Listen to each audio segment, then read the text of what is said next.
Malt is the soul of beer. It's the malt, really, that gives beer the body, gives beer the soul. And I believe that. Without the malt, it won't be beer. Malt plays a really important role in beer. I'm biased, of course, because I'm a maltster, but it really is the heart and soul of beer. You can't make beer without malt. It provides a source of modified carbohydrates, which is fuel for yeast, soluble protein, which also is important for healthy yeast metabolism, as well as has a lot of really important color and flavor and aroma forming compounds. I think it's really important for brewers to understand that there's a big difference between big malt and craft malt.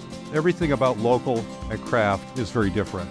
We can push our kilning temperatures to riddle out more flavor than a big malt house can. We could do contract malting. That's not possible with a big malt house. And we could actually tailor our flavor profiles to the needs and the interests of the brewer.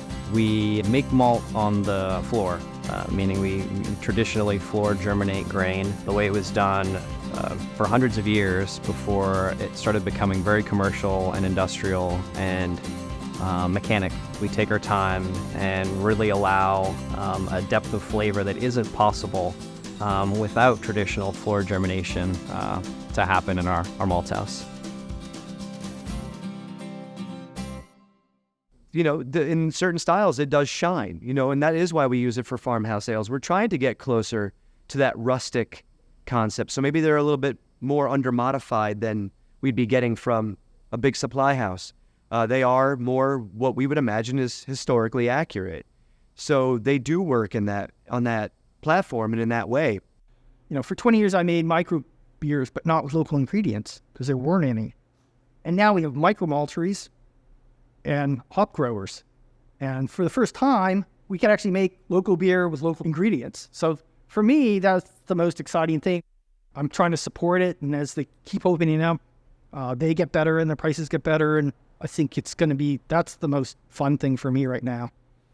I do believe that there is somewhat of a responsibility as producers to support as local as you can when you can. It's better for the environment, you know, less shipping and transit and all that, and also just to be able to support the farms as close by as you can.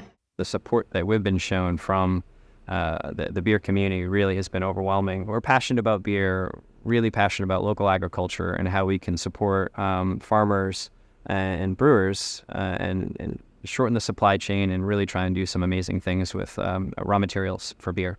We're giving farmers an incentive, an opportunity to grow something other than corn and beans. Whereas they're the grain that we buy from them that turns into malt, we pay them a much better premium for.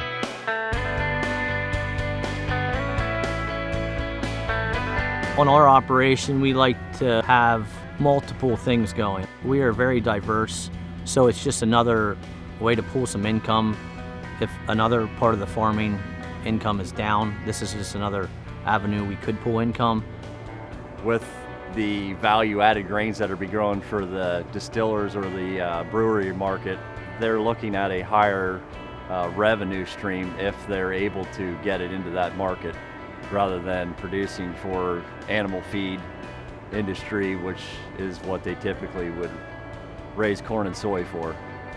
Malting barley is a tricky crop to grow, so we have to incentivize them to grow something that's a little harder to manage. But it gives them an opportunity to get more value out of it and make a connection with the consumer. There has to be a premium, an advantage to grow it, to malt it, versus growing it just for feed. To grow it for feed, there's a lot less steps involved versus if you're growing it strictly for brewing. There's less room for error. Yeah, if we were able to increase production on the maltsters end, that they could buy more grain from us, that would definitely help us out and open additional marketing revenue or marketing avenues for us, and eventually push that back to the grower's standpoint so we could raise more grain and use more Pennsylvania grown niche grains for malt production. We grow a lot of our own grain here on the farm at Deer Creek, and we have a variety of other farmers that also grow for us. all local within 50 miles. Although a lot of what we contract is barley, we also have some people growing some really unique non-barley grains as well. Just got a batch of buckwheat and oats from some farmers in Pennsylvania that we're able to turn into some malt. I think what's important for us is just to promote farming and making that connection between the farmer and the consumer, because I think there's a huge disconnect between where stuff comes from. There's a lot of talk about supporting local, and we want to support local breweries and everything, but even the fact that the malt is from Pennsylvania is another element that really adds to that sort of drink local and keep things local. I mean, when you're consuming something, you want to know where it comes from, and to know it comes locally, I think is something that it's like a sense of community, and that doesn't hurt to actually taste delicious as well. But yeah, I think it's important. I think it's really important.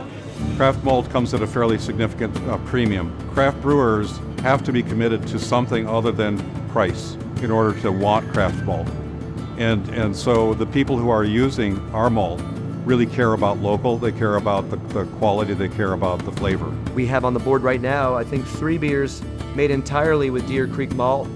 If we have 8 beers on tap and 3 of them are local, I think we're doing all right with it, sticking to our commitment at least.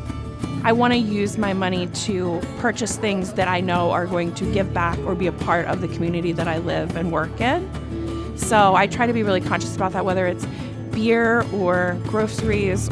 Well, I think anything that's grown in Pennsylvania and sold as a Pennsylvania crop, be it grain, produce, anything, and it goes back to the local market, it's huge. It's very beneficial to all the farmers. There really is kind of an unlimited palette when you look about the types of things you can do with malt.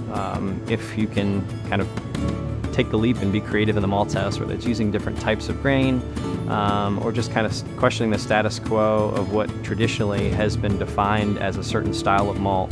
And that's really what we're trying to do is get creative, listen to brewers and distillers and bakers, figure out what it is they want, what they don't have, and how we can add value to the brewing community. It's just been a real fun ride, and we've learned a great deal, and we're having a lot of fun doing it. And I really love working with the people that we work with.